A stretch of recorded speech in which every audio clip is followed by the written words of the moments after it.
Assalamualaikum warahmatullahi wabarakatuh. Perkenalkan, nama saya Muhammad Rizky Jaya. Saya kelas 12 IPS dari SMA Korpatarian Utama. Di video ini saya akan mereview novel yang sudah saya baca sebelumnya. Novel ini berjudul Sang Alkemis yang ditulis oleh Paulo Coelho, yang diterbitkan oleh Gramedia Pustaka Utama. Buku novel Sang Alkemis memiliki 224 halaman dengan ukuran buku 20 cm. Di sini saya akan menjelaskan sedikit gambaran tentang novel Sang Alkemis. Yang pertama, buku novel ini bergenre petualangan, tapi ada sedikit bumbu-bumbu tentang percintaan. Jadi novel ini bercerita tentang seorang anak bernama Santiago yang berprofesi atau kegiatan sehari-harinya itu sebagai pengembala domba. Dia berkelana dari Spanyol rumahnya menuju padang pasir Mesir untuk mencari harta karun terpendam di bawah piramida. Di perjalanan yang awalnya bermula ingin mencari harta karun, akan tetapi menjadi penemuan harta di dalam diri. Novel Sang Alkemis ini sangat sederhana dan ringan untuk dibaca dengan alur konflik dan persoalan yang tidak rumit, tetapi memiliki bagian tertentu yang berkualitas dan berbobot. Oke, jadi saya selanjutnya saya akan membedah apa aja kekurangan dan kelebihan dari novel Sang Alkemis ini. Yang pertama, kita bahas kelebihan terlebih dahulu. Kelebihan dari novel Sang Alkemis ini terletak pada pemilihan kata yang ditulis oleh Paulo Coelho ini tidak sulit untuk dimengerti. Jadi para pembaca akan dengan mudah mengetahui jalan cerita dari novel Sang Alkemis ini. Lalu kekurangan dari novel ini yaitu pada hal pengilustrasian. Ada beberapa tokoh yang kurang mendetail. Lalu pada bagian cerita ini, pada bagian akhir lebih tepatnya, cerita ini seolah-olah menggantung. Saya pun membaca pada saat akhir merasa setelah Santiago mendapatkan harta karun, lalu dia apa, mau kemana? Saya pun jadi bingung. Lalu mungkin para pembaca akan berpikir seperti ini, buku novel tentang tema petualangan gini, mana mungkin ada pesan moral atau pesan tersirat. Jangan salah, di novel Sang Alkemis ini ada beberapa pesan moral atau pesan tersirat yang sudah saya rangkum sebelumnya. Ada beberapa hal yang saya tulis atau saya jadiin sebuah pembelajaran. Yang pertama, novel ini mengajari kita dimana ketika kita mempunyai impian itu jangan hanya dipendam dalam hati, namun harus perlu diwujudkan. Ketika kita mempunyai impian, misalkan seperti ini, kita berkeinginan untuk bersekolah di luar negeri atau bercita-cita menjadi seorang pengusaha atau pengacara dan sebagainya.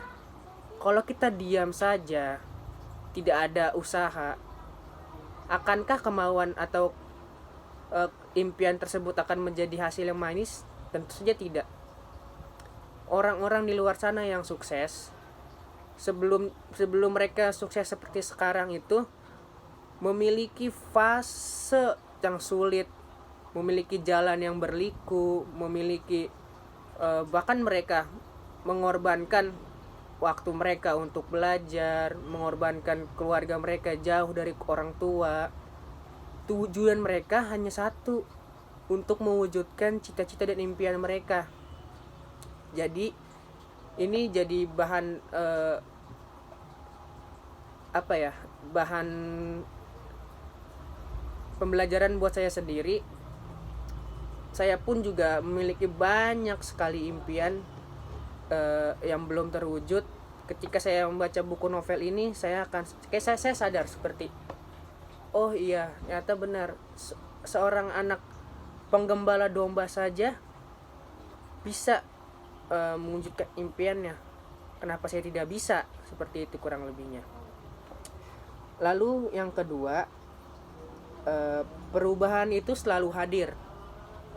Jadi ketika cepat atau lambat kita akan menyadari bahwa perubahan akan selalu hadir dengan sendirinya.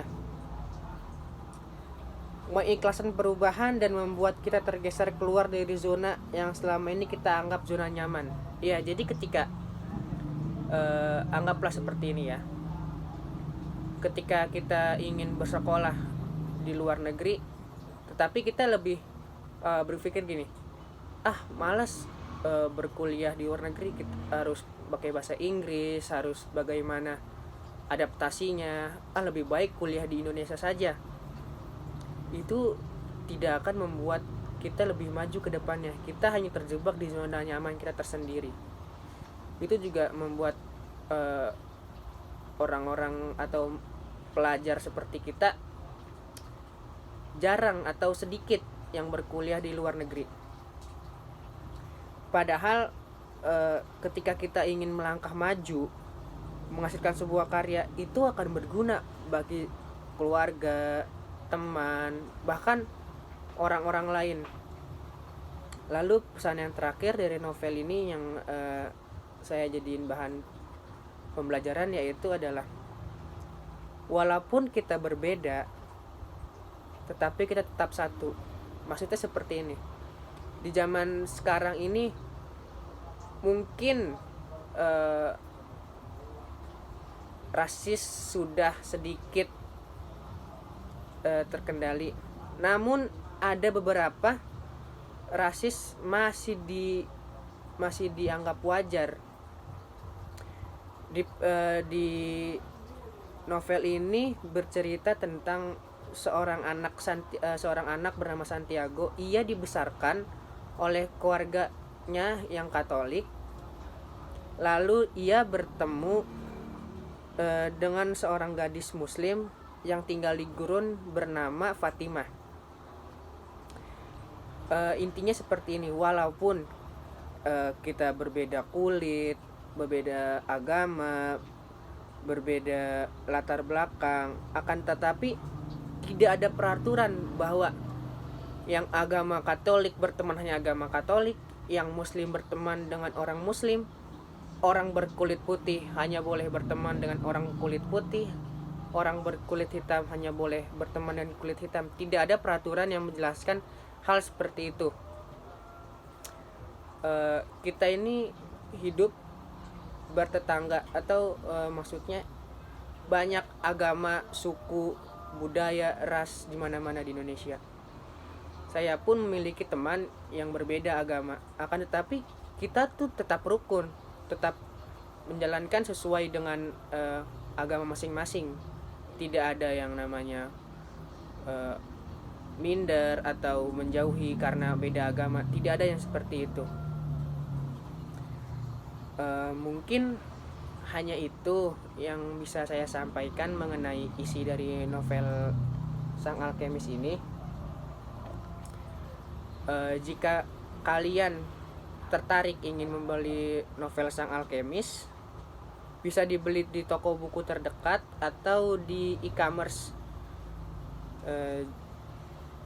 Harganya pun terjangkau. Menurut saya harga yang diberikan sebanding dengan isi cerita novel yang yang sangat bagus ini, yang banyak memiliki pesan moral, banyak memiliki pesan tersirat di dalamnya. Mungkin sekian yang bisa saya sampaikan. Kurang lebihnya saya mohon maaf. Billahi taufik wal hidayah. Wassalamualaikum warahmatullahi wabarakatuh. Selamat siang.